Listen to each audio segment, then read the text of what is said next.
की आपको मिसाल देना चाहती हूँ जिसकी व्यूज़ को जिसको बुनियाद बनाकर आई विटनेस बना के पेश किया गया। ये वो बच्ची मेरे साथ बैठी है, इसका नाम महानूर है। और इसने मुझे कहा, अभी मैंने ख़ुद आपके सामने आने से पहले मैंने ख़ुद इसको इंटरव्यू किया ताकि मैं देख लूँ, एसरटेन कर लूँ फैक्ट्स के कोई ऐसी चीज़ ना हो कि मेरी वजह से किसी के ऊपर के नाहक किसी के साथ ज़्यादती हो। तो इन्होंने जो मीडिया पे कहा, वो जो वीडियो मैंने देखी, इन्होंने कहा कि बच्ची की आवाज़ें सुनी हमने, उसको बेसमेंट में ले जाया गया, उसकी हमने आवाज़ें सुनी और वो दरवाज़े लॉक कर लिए गए और उसके बाद रेस्क्यू 1122 वहाँ पर आया। रेस्क्यू 1122 उस दिन या उससे आगे पीछे कई दिन वहाँ पर गई ही नहीं। उसके बेसमेंट की मैंने वीडियोज़ मंगवाई, वहाँ कोई लॉक्स ही नहीं है और ये बच्ची उस कैंपस की भी नहीं है।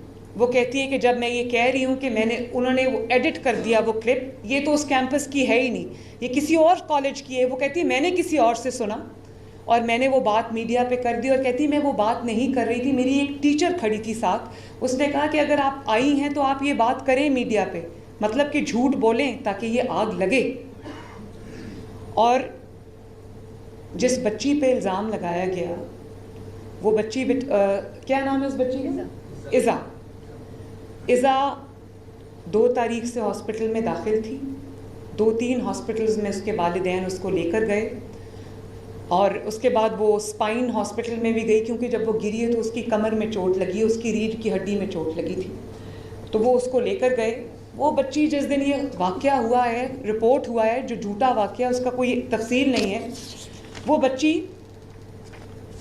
उस दिन वो कॉलेज में थी ही नहीं। और जिस गार्ड पे इल्ज़ाम लगा उसको पुलिस ने फ़ौरन अपनी कस्टडी में ले लिया क्योंकि बच्चे एक बात कर रहे थे। वो उस दिन छुट्टी पे चला गया, 4-5 दिन की उसकी छुट्टी थी, उसको सरगोदा से गिरफ़्तार करके लेके आए और इन्वेस्टिगेशन के लिए उसको जो है कस्टडी में ले लिया। तो कहा गया सीसीटीवी फुटेज जो है वो ख़त्म कर दी गई, वो मिटा दी गई। ये हमारे मिनिस्टर बैठे हैं, ये भी वहाँ गए। तो इन्होंने जो बात की, इन्होंने कहा कि बच्चे ये कह रहे हैं, उसको भी बुनियाद बना लिया गया। तो पूरी एक कड़ी दूसरी कड़ी की तरफ जाती है। और उसके बाद आप देखें गुजरात में कल प्रोटेस्ट हुए, कुछ बच्चे जो हैं उनको लाया गया है, उसके पीछे कौन है मैं सब जानती हूँ। और बच्चों से जब पूछा गया कि इशू क्या है, बच्चों को इशू का नहीं पता कि इशू क्या है। अब ये बच्ची आपके सामने बैठी है महानूर, ये खुद आपको बताएगी कि इसको क्या क्या कहा गया। आप बेटा अपना माइक ऑन कर लो और इसको अपने आगे कर लो।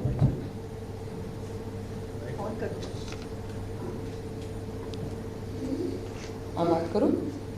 जब इंटरव्यू वाले मेरे पास आए, मैं इनको बोला कि मैं इंटरव्यू नहीं देना चाहती, जबकि मैंने इंटरव्यू नहीं दिया। तो मैंने बोला मैंने इंटरव्यू दे दिया, मैंने इस मामले में ज़्यादा बोलना चाहती हूँ। मेरे पास सिर्फ 1 मिनट के लिए दे दें, सिर्फ आपकी बात रिकॉर्ड कर लें। हमारे पीछे एक कैंपस की टीचर थी, उन्होंने बोला अगर आप प्रोटेस्ट के लिए आए हैं तो आप लड़ेगी, तो आप माँ को बचा लेंगे, कुछ नहीं होगा इस तरह से। अब वो न्यूज़ एंकर के साथ खड़ी होगी, न्यूज़ एंकर ने हमें स्क्रिप्ट दे दी कि आपने ऐसे ऐसे बोलना, और इनको बोल दिया कि सीएम पंजाब को आप बोले कि हमें इंसाफ चाहिए, अदरवाइज आपको इंसाफ नहीं मिलेगा, आपको बोलना पड़ेगा अपने हक के लिए।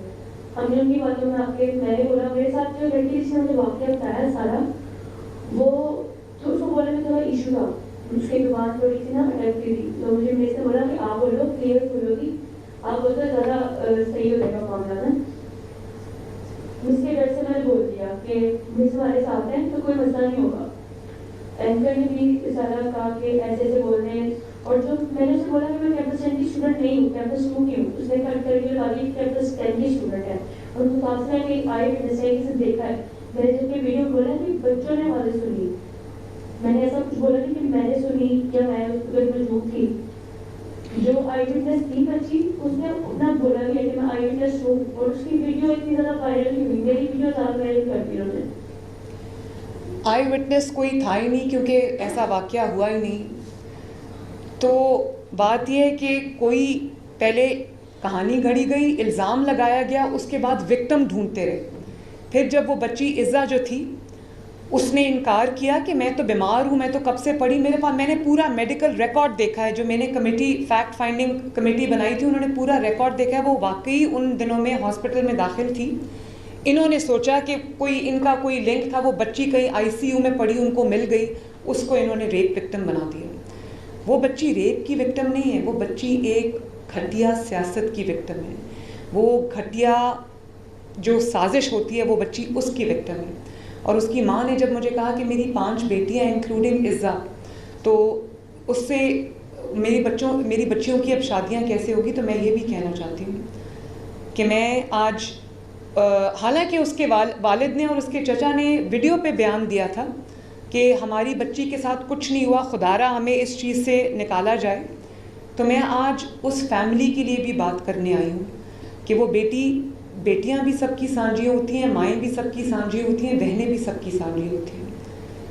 जब उसकी माँ ने रात को मुझसे ये बात की तो मैंने कहा आपने फ़िक्र बिल्कुल नहीं करनी, वो बच्ची मीडिया पे, उसकी माँ वालदा नहीं चाहती, वो बच्ची मीडिया पे आना चाहती थी लेकिन उसकी वालदा नहीं चाहती थी कि वो मीडिया पे आए। तो उसके बिहाफ पे मैं ये बात करना चाहती हूँ कि उस बच्ची के ऊपर एक झूठा पूरी कहानी घड़ी गई है। वो बच्ची बिल्कुल पाक साफ़ है, उसके ऊपर ये गलत इल्ज़ामात लगे और मैं तमाम लोगों के सामने आज ये बात करना चाहती हूँ। और उसके बाद जो सोशल मीडिया पे तूफ़ान उठाया गया, एक बच्चा था, लड़का है, उसकी वीडियो थी जिसको 3.5 मिलियन व्यूज़ मिले और उसमें उसने कहा कि वो बच्ची जिसके साथ रेप हुआ था वो बच्ची वफ़ात पा गई है। झूठ बोला। और आज जब मैं आपको दिखाना चाहती हूँ, आज उसकी वीडियो आई है और वो कह रहा है कि ये तो गलत बात है, ये तो होना ही नहीं चाहिए था, ये किसने ये किया है। आप ज़रा देखें और आप मुझे बताएं कि ये क्या, ये नहीं, दूसरा वाला,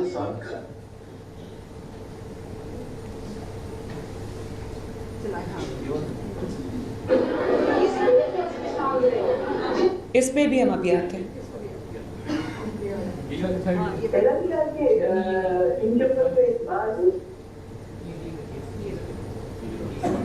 ये देखिए, बड़ी ही अफसोसनाक खबर है, तकलीफदेह खबर है कि वो जो पीजीसी कॉलेज लाहौर की लड़की के बारे में कल मैंने वीडियो बनाई कि उसका रेप हुआ है, वो आईसीयू में दाखिल है और उसकी फैमिली को हिरासत किया जा रहा है। कॉलेज वाले मामले को दबाने की कोशिश कर रहे हैं क्योंकि वो किसी बड़ी शख्सियत का कॉलेज है। आज रात को मुझे खबर आई कि जनाब वो लड़की की डेथ हो गई है, उसकी मौत वाक़या हो गई है। लाहौर में क्या हो रहा है, पाकिस्तान में क्या हो रहा है, इंसाफ कहाँ मिलेगा, इंसाफ के साथ भी खिलवाड़ हो रहा है, ये बहुत बड़ा तमाशा। और ये बात छोटी बात नहीं है। जो भी वहाँ पर लड़कियां पढ़ती हैं, दूसरे कॉलेज में खवातीन बच्चियां पढ़ती हैं, उनके पेरेंट्स के अंदर खौफ। अब जब इनको पता चल गया कि क्रैकडाउन शुरू हो गया तो आपका स्टेटमेंट सुने आप। आज पुलिस की जानिब से लाहौर में एक बयान सामने आया है कि कोई ऐसा वाकया ही नहीं है। एसपी शहर बाबू साहिबा के साथ एक बच्ची के वालिद और चचा का बयान आया है कि हमारी बच्ची के साथ कोई ऐसा वाकया नहीं हुआ, वो गिर गई थी, जो दौड़ रही थी, इसको ठीक है। फिर जैसा कि एसपी शहर बाबू साहिबा ने बताया कि कोई भी ना तो हॉस्पिटल में ऐसा केस नजर आया किसी भी हॉस्पिटल में, और ना ही कोई ऐसी बच्ची मिली जिसके साथ ऐसा मैटर हुआ है।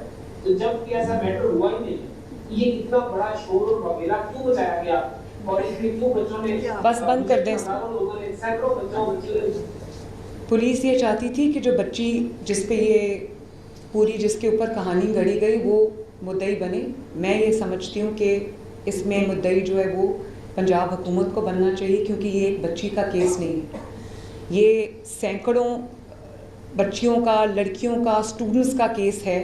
ये एक ख़ानदान की इज़्ज़त का केस है और ये एक ऐसी बात है जिसमें सोशल मीडिया पे आप कोई भी चिंगारी लगा दें, आग भड़कने में देर नहीं लगती। इसलिए मैं समझती हूँ कि पंजाब हुकूमत को इसका मुद्दई होना चाहिए और जो इन्वॉल्व है, एफआईए को एप्लीकेशन दे दी गई है, जो इन्वॉल्व है इसको, चाहे उसका ताल्लुक मीडिया से हो या उसका ताल्लुक पीटीआई से हो या उसका ताल्लुक जो है वो काफ लीग, जो चौधरी परवेज़ इलाही साहब की काफ लीग है, उनकी भी फैमिली इसमें बहुत एक्टिव है, जिससे उसका ताल्लुक हो उसको फ़ौरन जो है उसको पकड़ा जाए, क्रैकडाउन किया जाए और जो लोग इसमें इन्वॉल्व हैं उनको सामने लाया